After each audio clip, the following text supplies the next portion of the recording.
already in tight quarters, and they're gonna pull their stupid redneck ass truck over there. Woo! I found an F-150 short bed on it. You could add a number of things where it was modified and then put back to stock. They either think we're lying or they believe us. What are you gonna do?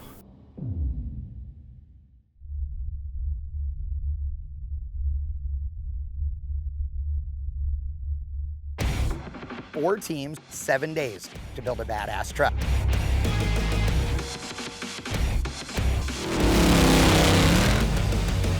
This is the K&N Junkyard Challenge. You saw the way that thing landed, it was like butter, man. Dude, did you see that thing? Oh crap!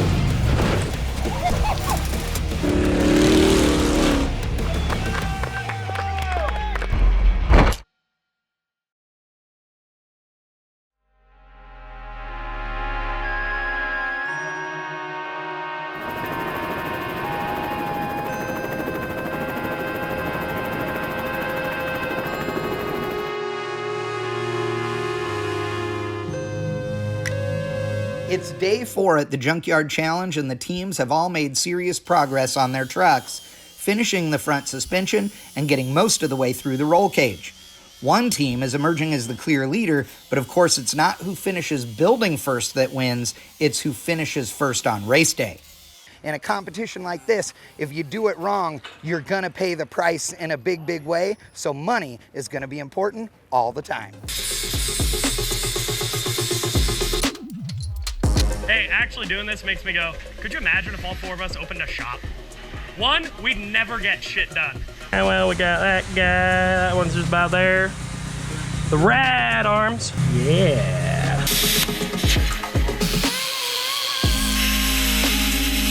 Much better. So you guys are going with a linked setup.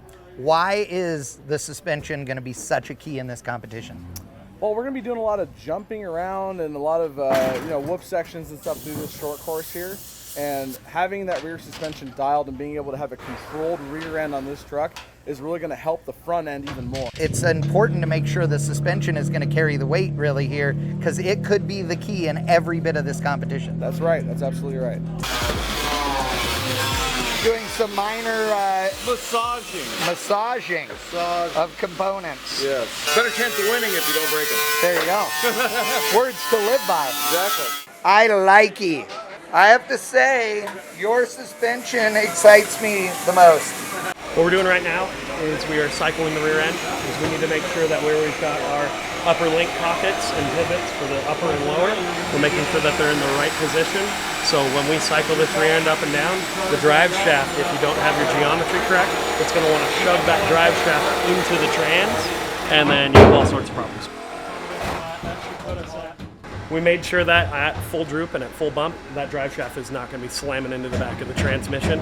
And we got our geometry right, so we're going to drop it down. We're telling our drive shaft shop where they're going to cut our drive shaft and lengthen it and balance it. And right now we're going to get ready to burn all the tabs in and make sure everything's good to go.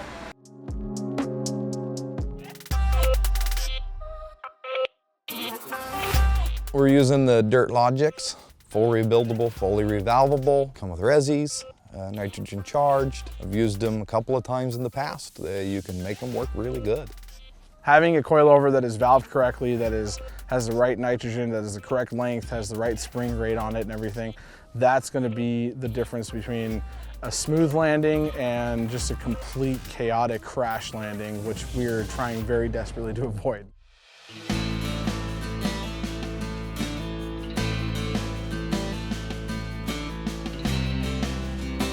While the other teams are making some headway, Nexgen, the local team, strolls in late to TCB Ranch.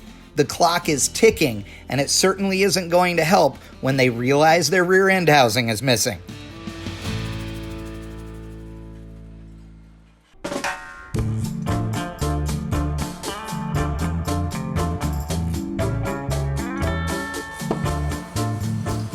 Rear suspension is going to be a 4-link with trailing arms from Rough Stuff. What'll happen is our shocks will mount in here. Yep. And then we'll have some cage material, some cage structure sticking out of the back of the cab, and That's where our shock's going to mount, give us our rear suspension instead of leaf springs. And these are going to be your 2 lower links. What are you doing for the uppers? Are you going to do a wishbone, or are you going to do 2 individual links? We're going to do 2 individual links.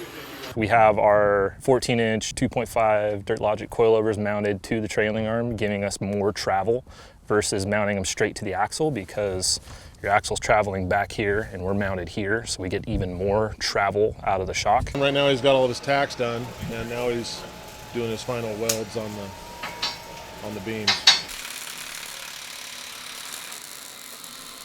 2 welding tips. Start on thick stuff.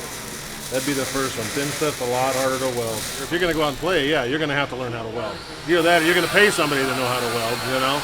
Yeah, you can bolt on stuff all day long, but that's not what any of these guys out here are about. You know, we're not about the bolt on stuff. I'd much rather make a part than go buy something, because the guy right next door might have the same exact part. If I build it, it's mine. It's a one-off. You know what I mean? So if a guy is gonna go out and he's gonna go wheeling, he should learn how to fabricate, learn how to weld.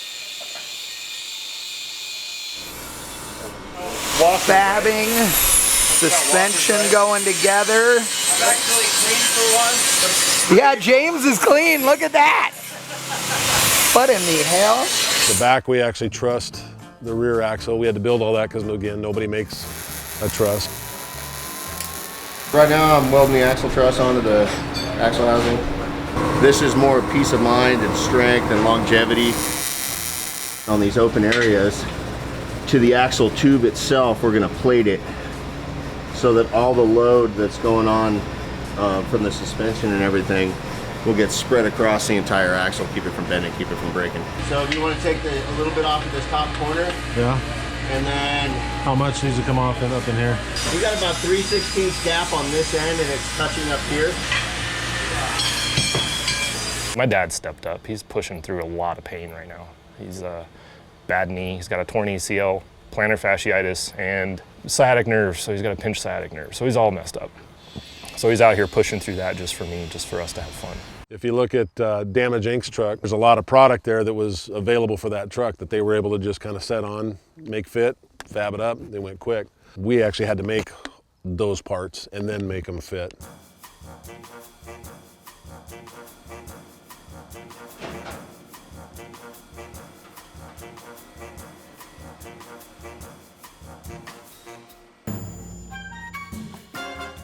We start looking for the rear end housing, and that was something we were supposed to have set in yesterday and it didn't get done. So we're looking around and it's not there. Seems somebody may have played a prank on one of the teams. I don't know. Maybe there was a part put somewhere kind of hard to get to. Des starts talking to one of the other guys. They said something about it was really windy last night and things got blown around. They're like, all right. Gotta be a ladder around here somewhere.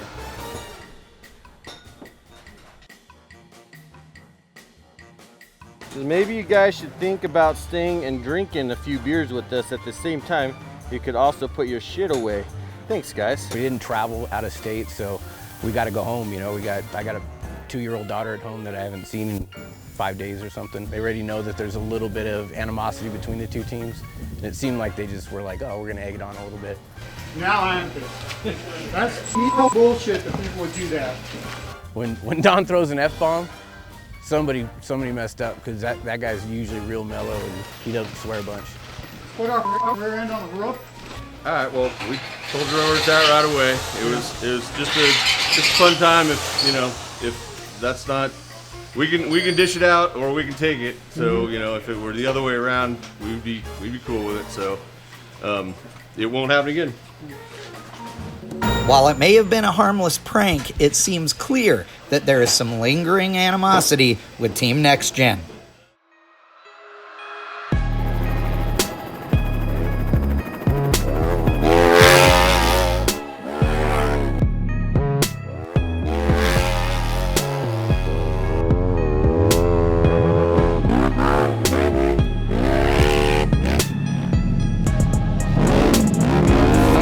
Somebody hauling ass on a...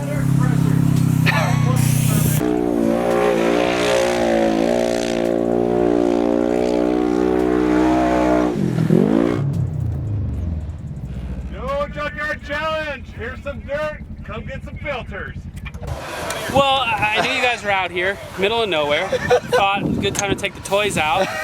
But we got all the way to the entrance and thought we can't drive on a regular car anymore. So went and had some fun, made some laps. And here we are. Now we gotta unload this stuff so we can get back out there. Dude, I gotta tell you. Go play. Yeah.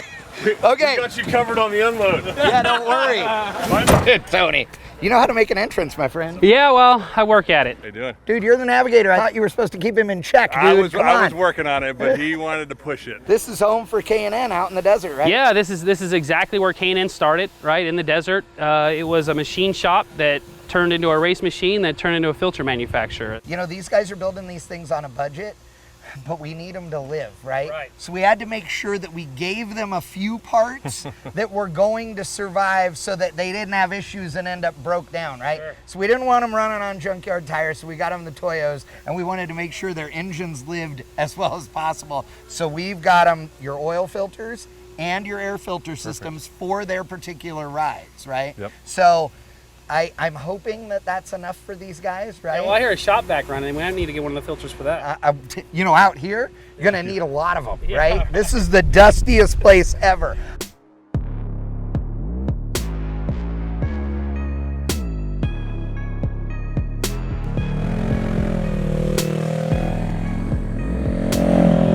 They get to have all the fun.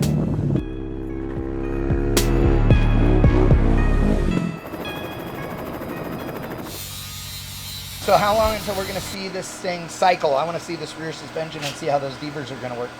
I'd say we got about an hour and a half. We'll have that all bolted up, tack welded. That way we can run it through its travel. Okay.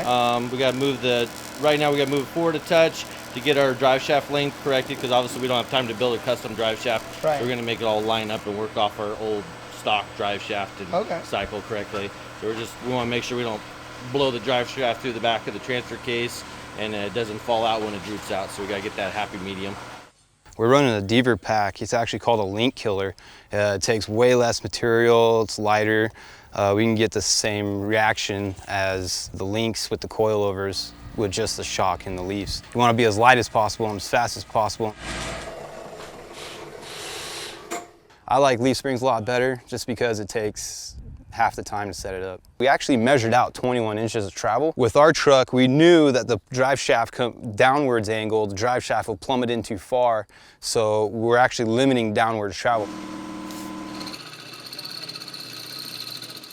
Yeah, so we had the drive shaft set right, but the leaf springs were not really in the correct position for the wheelbase. So we adjusted the wheelbase to correct, but now of course the drive shaft don't work. So I think we're gonna go back to original, because we really don't want to cut and modify the drive shaft. We're gonna take everything and move it back 3 inches again. Good times. Aggravating, slow. Seems like we're far away, but I think it's one of those things that's gonna come together fast. Not 100% sure what I want to do yet. Once we actually get everything the way we want it.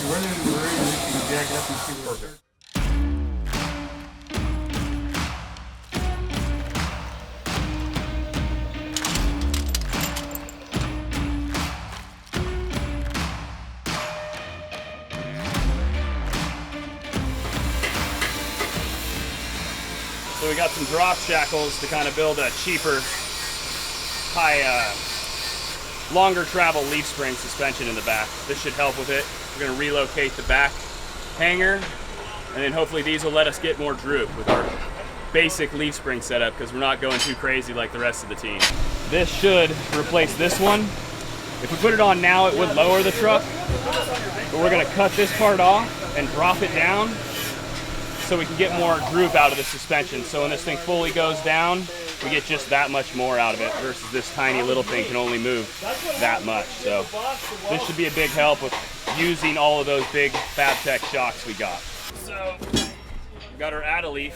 So we're gonna take one out and put this in there. That'll give us a little bit of lift. We'll be cutting this thing up and getting rid of one of those completely. So we'll replace some stuff in the pack. We're kind of doing a poor man dever setup, or high long travel leaf springs, just cheap. Okay, hurry up. You only have 10 minutes before lunch. Well, I'm thinking. We already had this conversation earlier, and you said that you weren't doing that very well. When we go rock crawling, we might hit the frame. We might have to do what some of you lowriders call a C-notch. I bet you got a couple cars like that, Chad.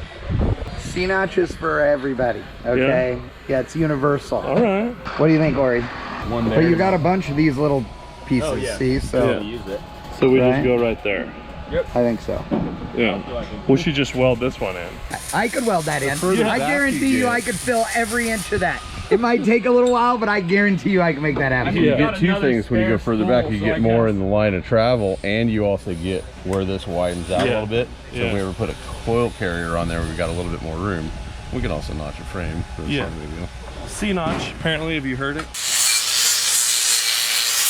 Jeff, you're not actually going to weld anything there.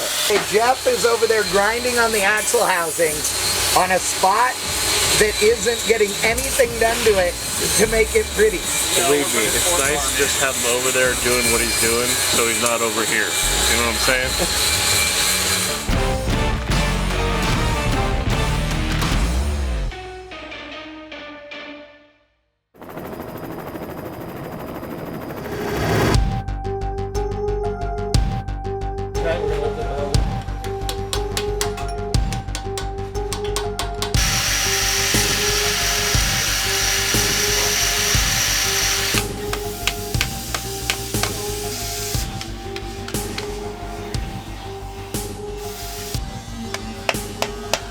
Our truck has a 14 bolt, 10.5 rear end. So we pulled the differential out. The differential in the 14 bolt splits in half. And then this is our spider gears right here. And I am welding up the spider gears, making ourselves a Miller locker with our Miller welder. So basically we just want to get in here and weld all around the spider gears and get everything together so it's just solid and locked up.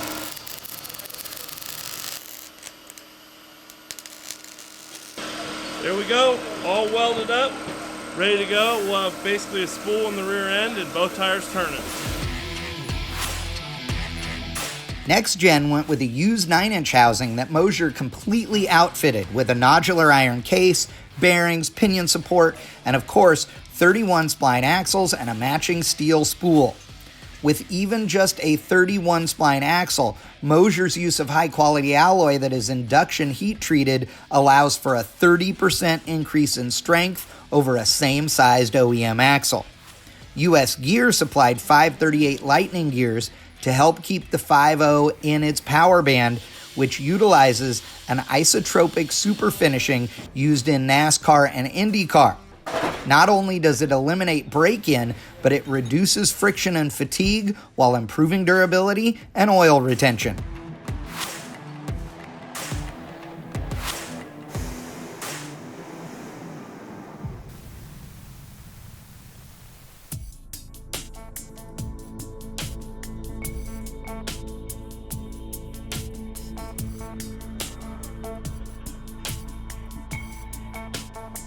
I just got the axle under the truck and we got the shocks mounted, the links mounted to it, and we went to go lift the axle up so we can put tires under it, and ended up lifting the entire truck off the jack stands here. And what that means is we got too heavy of a spring rate in the back. Basically, we just need to get on the ground right now and see what we're up against. You could do the math to your heart's extent. And then you can put it on the truck, and half the time it's not even close. I'll be feeling better about it once it's on the ground, I guess. Get this thing off the jack stands completely and start pulling the spares back to get more weight behind the axle. So what we're trying now is to put 2 spare tires on it like we're gonna have when we're driving it. That gives it approximately the amount of weight we're gonna actually have back there, and it'll let us get a better idea of what kind of a spring rate we're gonna need.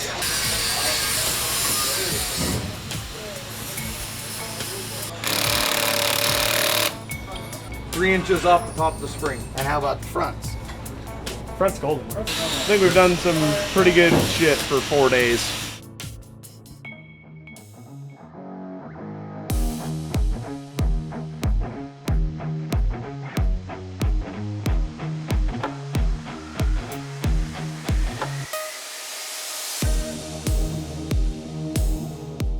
We accomplished to build a truck from the ground up to take on the dirt, the desert, a short course, a jump, in 5.5 days doing 8-hour days. That's a huge task, being able to do that in 45, 46-ish hours. Get it, Tyler.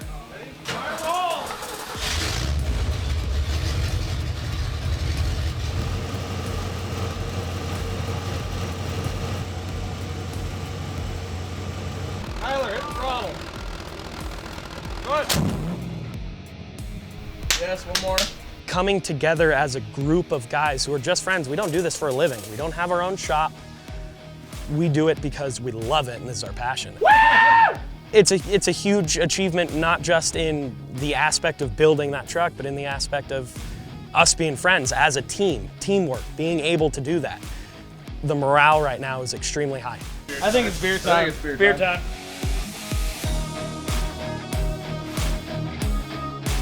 We're not going overboard on it because, of course, money is a limiting factor. We are doing what we can with what money we have on it. Today's really the first day we've been feeling some stress. We're past the midpoint in the build, and there's a few things that we don't see quite the same eye to eye, nothing big, but we're obviously not as prepared as a couple of the other teams as far as like having exactly what we need to do heading up there at the top of our cash budget. But I think we have a cushion if we need to run to the store or something. We still got money to spend and we don't know where to put it.